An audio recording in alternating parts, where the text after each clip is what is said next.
Bueno, en los próximos 30 minutos aproximadamente me gustaría comentar con vosotros, a propósito de un caso, un tema que yo creo que ahora mismo es de plena actualidad, que es si los inhibidores de integrasa presentan o no una toxicidad relacionada con toxicidad del sistema nervioso central, ¿no?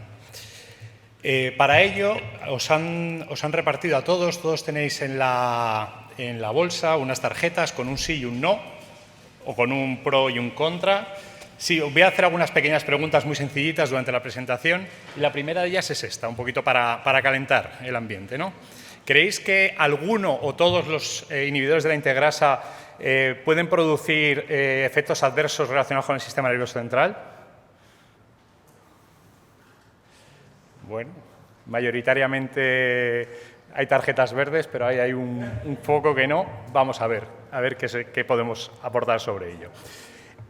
Simplemente a modo de introducción, decir que in vitro se ha visto que absolutamente todos los antirretrovirales a ciertas concentraciones son capaces de producir alteraciones a nivel de la homeostasis neuronal y a concentraciones superiores producir la destrucción y la muerte neuronal. Ya digo que estos son estudios in vitro. Y esto es dependiente, como se ha visto, aquí tenéis un estudio del grupo de Kenny Robertson, en el que está relacionado con la concentración a la que estamos viendo. Aquí simplemente ellos lo que hacían era un índice para algunos fármacos antirretrovirales en función de la concentración que era tóxica en relación con la concentración que penetraba a nivel del sistema nervioso central. Y veis que hay fármacos que son, según estos parámetros in vitro, más o menos neurotóxicos.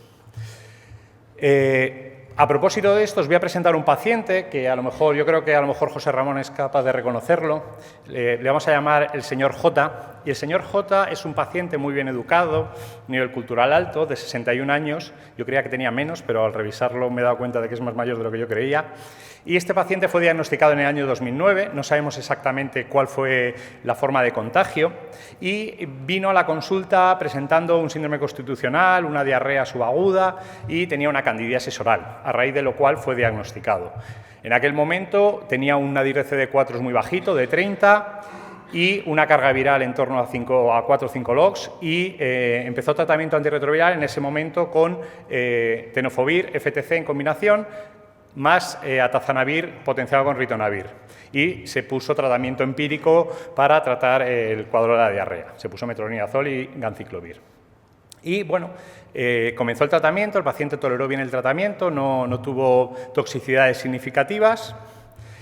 Y el paciente tomaba bien su tratamiento, el cuadro de la diarrea se terminó resolviendo, empezó a ganar peso, lo que estamos acostumbrados a ver, pero una cosa que nos llamó la atención es que a pesar de recuperarse, de estar bien, el paciente de forma persistente siempre venía a la consulta presentando cargas virales de bajo nivel. Pues una cosa que, aunque le hacíamos test de resistencia, terceros grados respecto a la adherencia, él nos juraba y nos perjuraba que se tomaba bien el tratamiento, siempre estuvo con niveles bajos de viremia. Y después de darle muchas vueltas, pues optamos por una cosa que, bueno, a lo mejor no tiene mucho sentido, pero en ese momento nos pareció razonable, que era decir, bueno, no vaya a ser que a lo mejor no se lo esté tomando tan bien como nos cuenta, vamos a intentar ponerle una única pastilla, que esto era año 2010, vamos a ponerle a tripla y ver si con esto podemos mejorar la adherencia. La segunda pregunta que os quería hacer a raíz de esto es si creéis, ya es una pregunta muy obvia, pero bueno, si creéis que Truvada es una buena opción desde un punto de vista de seguridad del sistema nervioso central.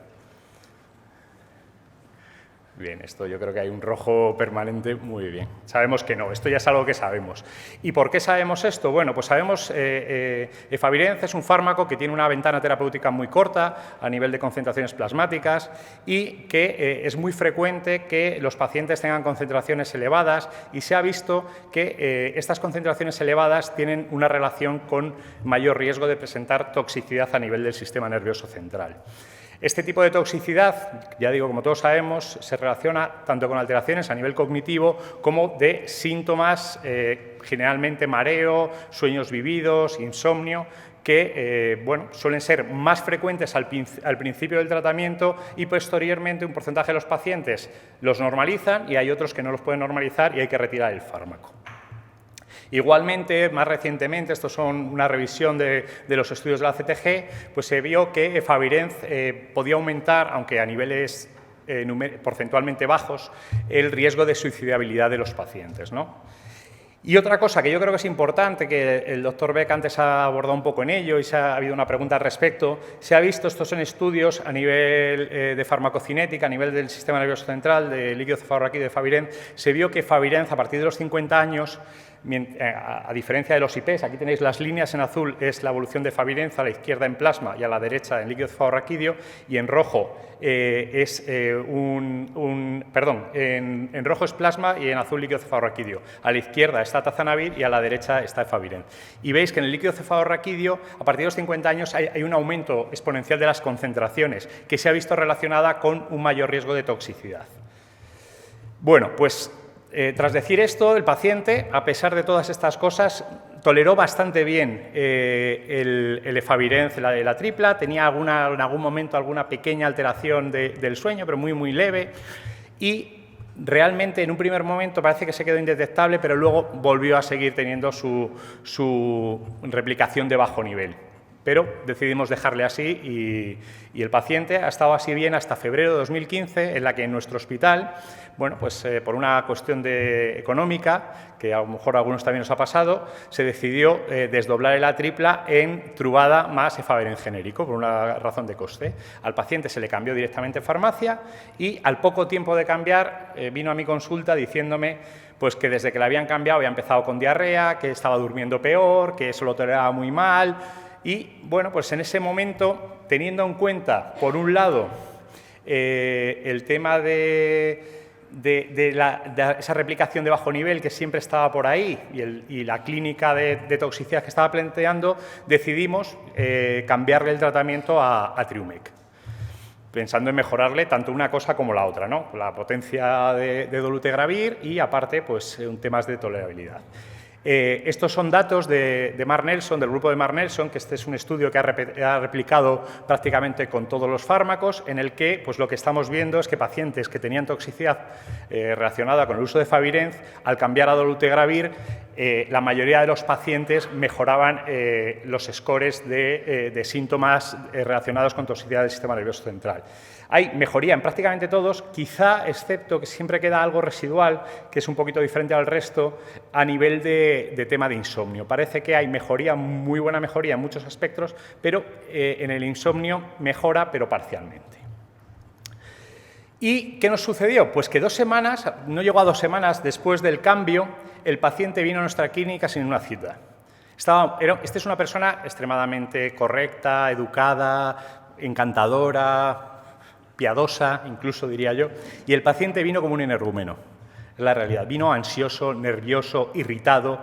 Dice que desde que había empezado a tomar el tratamiento tenía unas pesadillas recurrentes, había perdido el concepto de no sabía cuándo estaba dormido y cuándo estaba despierto, había empezado a dormir con la luz encendida porque, ya digo, no tenía ese concepto de la realidad, había discutido con todo el mundo en su entorno, decía que estábamos intentando experimentar con él, que era una cobaya, que lo que le habíamos dado era una cosa verdaderamente kafkiana. Y, bueno, pues en un primer momento, como tradicionalmente hay datos de que abacavir podía tener cierto grado de neurotoxicidad, estudios clásicos, decidimos, el primer cambio que hicimos, dijimos, bueno, vamos a quitarle el abacavir y vamos a ponerle Truvada más dolutegravir. Ya digo que esto era principio este es uno de los primeros casos que nosotros hemos visto de este tipo. Y como os decía, bueno, pues en base a estos estudios iniciales que demostraban un cierto perfil neurotóxico de abacavir. Y el paciente es cierto que tuvo una leve mejoría, mejoró un poquito a nivel del sueño, pero el hombre decía que aún así seguía fatal y que quería volver a su tripla, que él quería a tripla. Vamos, y al final pues es que no nos quedó más remedio que volverle a poner a tripla. Y la verdad es que fue al mes de cambiarle vino completamente apenado a la consulta, no me podía mirar a la cara disculpándome totalmente, perdón, tal, no sé lo que me pasó, y venía completamente recuperado de los síntomas. ¿Vale?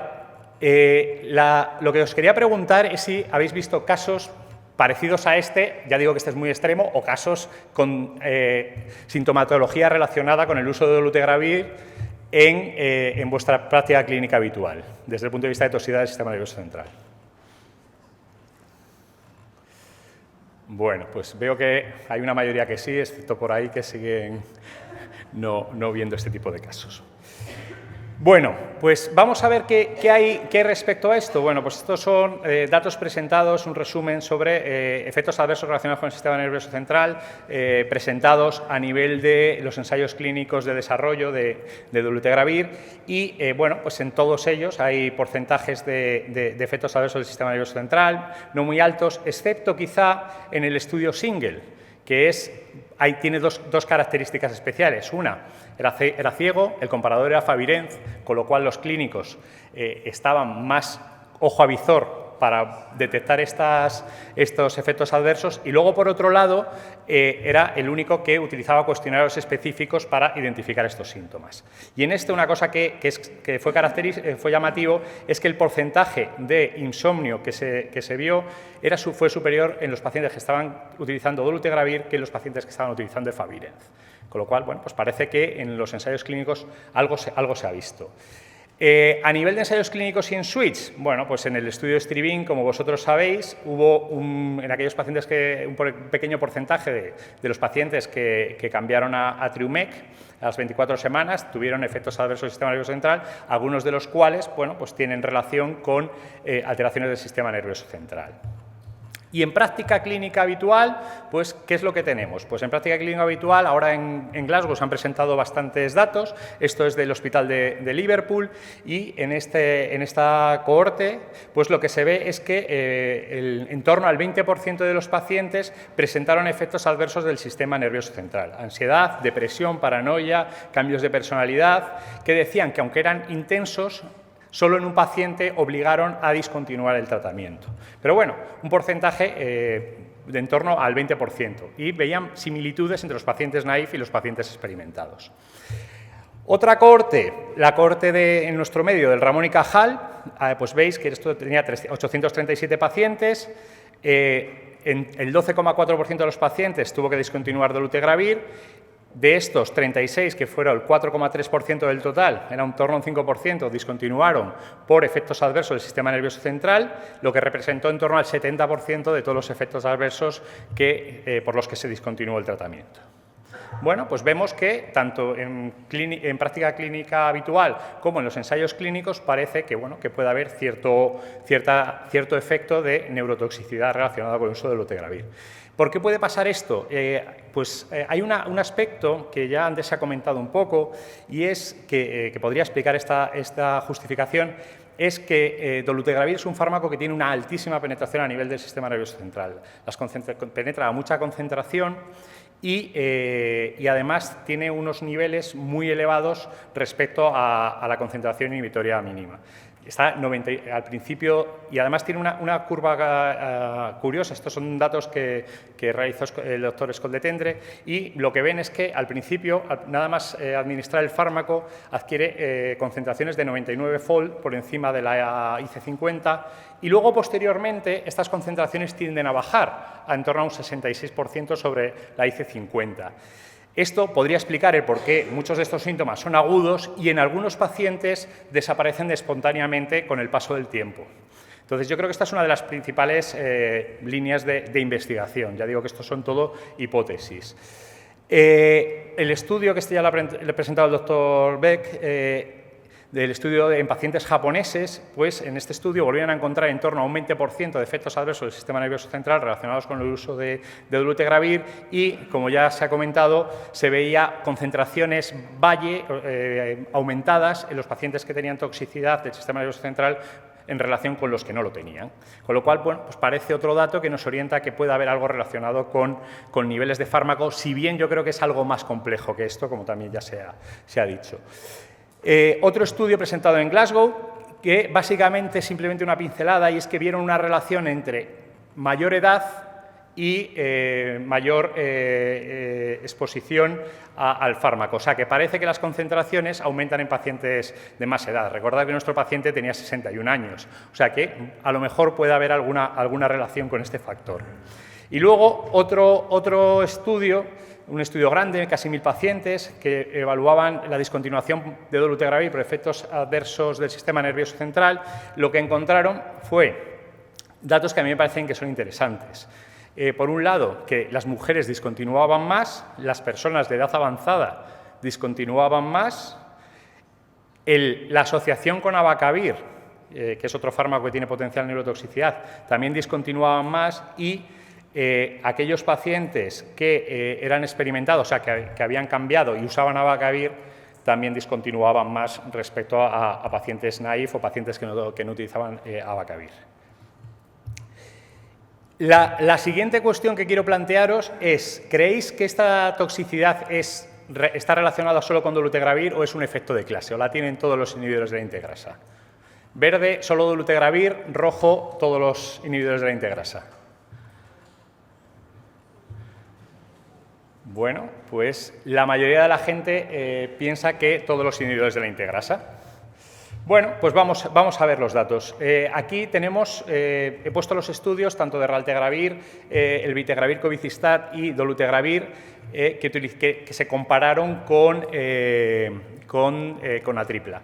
Y vemos que es verdad que en casi todos ellos los porcentajes de efectos adversos del sistema nervioso central pues tenían porcentajes relativamente significativos. Si bien en todos, desde el punto de vista de... esta es la diferencia entre la basal y el final y el momento, semana 96 o 5 años de seguimiento, la diferencia que hay entre... o sea, el aumento realmente de efectos adversos. Y vemos que en todos el brazo de Fabián fue peor y la única cosa que llama la atención es eso, es en el estudio single, lo que ya os había comentado antes de que salió cierta relación de dolutegravir con el insomnio. Pero vemos que en general, bueno, pues no son desdeñables los porcentajes de efectos adversos. En otra cohorte también presentadora en Glasgow, pues lo que estamos viendo es que en práctica clínica habitual, ya fuera de ensayos clínicos, pues vemos que los porcentajes de efectos adversos relacionados con el sistema nervioso central para los 3 inhibidores de la integrasa, bueno, pues están en torno entre un 15 y un 30%, y sí que hay, pues parece que en este caso raltegravir era el que menos tenía, luego el vitegravir cobicistat, muy pegaditos, y un poquito por encima de dolutegravir. Pero eran bastante, no eran despreciables para ninguno de los inhibidores de la integrasa. Y luego, pues, cuando ya nos fijamos en discontinuaciones y discontinuaciones por efectos adversos relacionados con el sistema nervioso central a los 12 meses de haber empezado una terapia con inhibidores de la integrasa, vemos que hay una cierta diferencia en el porcentaje de discontinuaciones. Mientras el vitegravir tiene en torno a un 1%, raltegravir en torno a un 2%, dolutegravir está en torno al 5,6%. O sea que yo creo que sí que puede haber un efecto de clase y a mí esto me parece que puede correlacionar en cierto aspecto. Ya digo que esto es puramente lucrativo y yo creo que es una cosa que tendremos que explorar en el futuro. Es verdad que esto se relaciona muy bien con la penetración que tiene cada uno de los fármacos a nivel del sistema nervioso central. El vitegravir cobicistat es un fármaco que penetra poco, raltegravir es un fármaco que penetra bien, penetra bastante, y dolutegravir penetra mucho más. Entonces, quizá sí que yo creo que puede ser un efecto de clase, pero que a lo mejor está un poco modulado por el efecto de la penetración a nivel del sistema nervioso central. Y, bueno, pues esto era un poquito lo que os quería contar, también para dar pie a si queréis hacerme alguna pregunta rápida.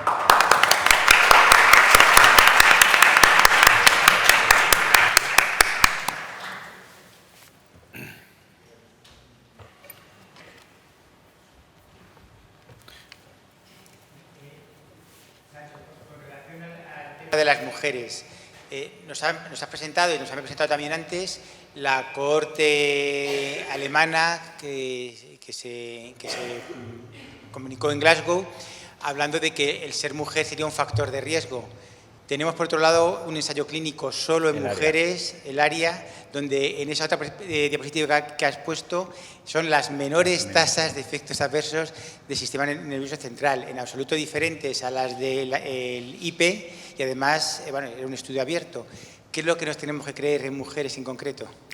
A ver, yo creo que en el momento actual estamos en un momento de generación de hipótesis. Yo creo que todavía es la primera vez que se ha documentado este dato. Yo creo que habrá que evaluar y ver exactamente parece que sí que hay una cierta diferencia entre iniciar el fármaco y cambiar al fármaco. ¿Por qué? No está, yo creo que no está claro y es algo que tendremos que estudiar, pero sí que es verdad que hay una serie de discrepancias en ese aspecto que habrá que clarificarlas. Yo creo que a día de hoy no podemos decir que existe una clara asociación, pero puede haber aspectos a nivel de volúmenes de distribución, de diferencias en las concentraciones de albúmina, de la unión a proteínas, que a lo mejor sí que podrían explicar estas diferencias. Raza. Doctor Portillo. Nacho, muchas gracias. Dos cuestiones. ¿Se conoce el score de penetración en el sistema nervioso central del Vitegravir y dolutegravir? ¿O tú serías capaz de predecir cuál? A ver, ¿Cuál sería? No se conoce porque no se ha actualizado desde el 2010. No está actualizado. No está actualizado. Tienes datos de farmacocinética. Dolutegravir se sabe que penetra muy bien. Sería probablemente un score, yo pondría probablemente un 4, estaría por encima de raltegravir a nivel de penetración y de número de fold chain por encima de la IC50.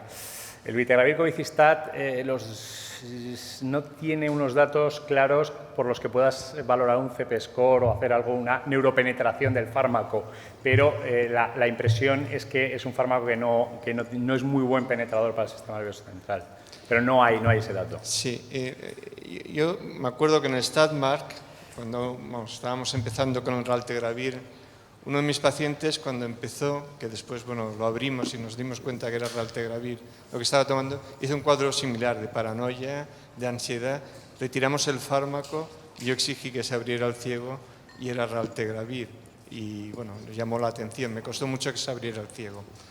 La verdad es que tú has contado que sí, que parece que con dolutegravir hay más, hay evidencias. Parece que también cuando se da conjuntamente con abacavir, probablemente por la penetración a nivel del líquido cefalorraquídeo. Pero también parece que es más en el switching. ¿Por qué crees que ocurre esto? ¿Realmente tienes alguna idea de por qué? Porque no lo hemos observado o cuando participábamos en los ensayos clínicos en NAIF, esto no nos dimos cuenta. Yo creo que hay varios elementos y además hay muchas cosas que todavía desconocemos. O sea, yo he querido plasmar un poco lo que se ha presentado, los datos más recientes. Hay aspectos que yo no llego a entender muy bien. ¿Por qué cuando lo das 2 veces al día no te encuentras mucho más frecuencia de efectos adversos que cuando se ha dado una vez al día? Por ejemplo, los estudios Viking. O sea, que yo creo que no es todo una cuestión de concentraciones. Tiene que haber algo más que tenemos que estudiar. Pero yo creo, respecto a lo que... Perdóname que me he perdido. ¿Por qué más en el switch? A mí, respecto a lo del switch, yo creo que... no tengo una clara explicación, te puedo dar una posible hipótesis, y es que un paciente que empieza un tratamiento antirretroviral pueda ser más tolerante a la hora de aparecer efectos adversos que un paciente que ya ha tomado un tratamiento antirretroviral y sabe lo que es tolerable y lo que no es tolerable. Eso es una potencial explicación. Y luego otra potencial explicación, es todo hipotético, es que durante la primoinfección, como hay inflamación en el sistema nervioso central, el VIH no está controlado, hay liberación de proteínas virales, puede haber algún tipo de interacción entre las proteínas virales, GAG, TAT, o en la liberación de citoquinas, interleuquinas, que pueda, en cierto aspecto, contrarrestar un efecto neurotóxico o puede hacer que no se vea un efecto neurotóxico del dolutegravir, que a lo mejor haya dos sustancias que vayan a un mismo receptor y, por ejemplo, a lo mejor es que dolutegravir interacciona con un receptor y produce esa neurotoxicidad, pero puede haber otra sustancia que bloquee ese receptor y entonces no le deje actuar. No lo sé, relacionado con inflamación. Pero vamos, yo creo que eso no hay una respuesta a día de hoy. Doctor Esteban Martínez. Sí. Muchas gracias, Nacho.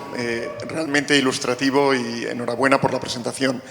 ¿Tú crees que detectamos bien los efectos secundarios del sistema nervioso central o, dicho de otra manera más general, las manifestaciones o síntomas del sistema nervioso central? Porque los efectos secundarios digestivos, cutáneos, son evidentes, los de laboratorio también, pero todo esto neurológico lo detectamos un poco por defecto. Aquel paciente más sensible, aquel que quizá tiene más intensidad o más perdurabilidad del efecto, es al que detectamos mejor. Pero también hay muchos trade-offs aquí. Si a un paciente le han cambiado a una medicación, recuérdate del Efavirenz cuando era muy sencillo y pacientes que te reconocían un efecto al hablar de él y tú hablabas de querer cambiarlo y decías, sí, pero la opción tiene 2, 3 o 4 comprimidos o 2 veces al día. Uy, pare, que yo aguantaré el efecto y si me encuentro peor ya se lo diré. ¿Crees que hay muchas variables que influyen? ¿Crees que deberíamos detectar los efectos de otra manera para poder hablar con propiedad cuando hablamos de incidencia, de...? Totalmente de acuerdo. Quiero decir, yo los estudios de discontinuaciones y de prevalencia de estos, a mí personalmente no me gustan porque es subjetivo. Quiero decir, o sea, no puede ser que no pueda haber tanta diferencia en los pacientes en el single con el estudio ARIA, en el que unos te salgan porcentajes del 20% y en el otro casi no te salgan porcentajes. O sea, hay un sesgo del investigador claramente. A mí me ha pasado, tú te preguntas, por ejemplo, yo que sé, con el Vitegravir Covicistat, pues muchas veces, ¿estás bien? ¿Tienes toxicidad? No tengo toxicidad. ¿Qué tal vas al baño? Bueno, pues de verdad que desde que he empezado con esto voy un poquito más suelto. No es que tenga una diarrea de ir muchas veces, pero la verdad es que heces formadita no las tengo.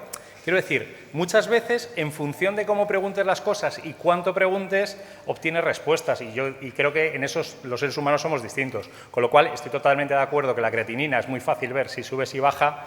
Un aspecto tan difícil como puede ser el insomnio, que estamos ahora mismo haciendo un corte transversal de insomnio en la consulta y yo creo que va a ser prevalente, muy prevalente con cualquier tratamiento en todos los pacientes. Es muy difícil poder valorar exactamente cuánto es atribuible a un fármaco, cuánto no, y más si lo que haces es preguntar nada más, ¿no? Yo creo que estoy de acuerdo con eso. Yo creo que necesitamos medidas más precisas e investigaciones más concretas. Gracias.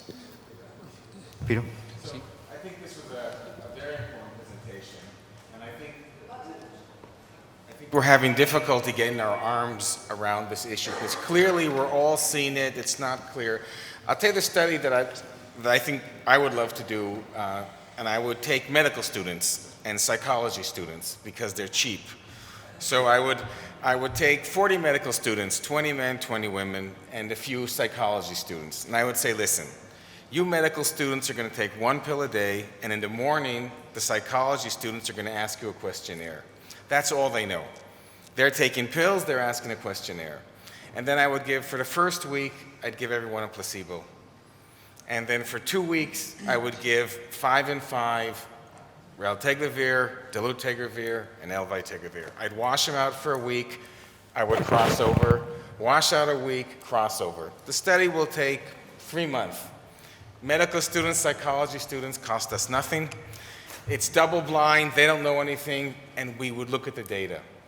I think it's very hard to do these studies in patients because there are ramifications. To get a notion of this, I think healthy volunteers. I think you showed the data amazingly. I also think the cards were very good. We all feel there's something going on. I think until we get some good data on it, we won't know. I think with data from your hospital, that the absolute number of people stopping was 2-3%. What was the number We didn't present our data already. There was a hospital at the end. Ramón y Cajal, maybe? Ramón y Cajal.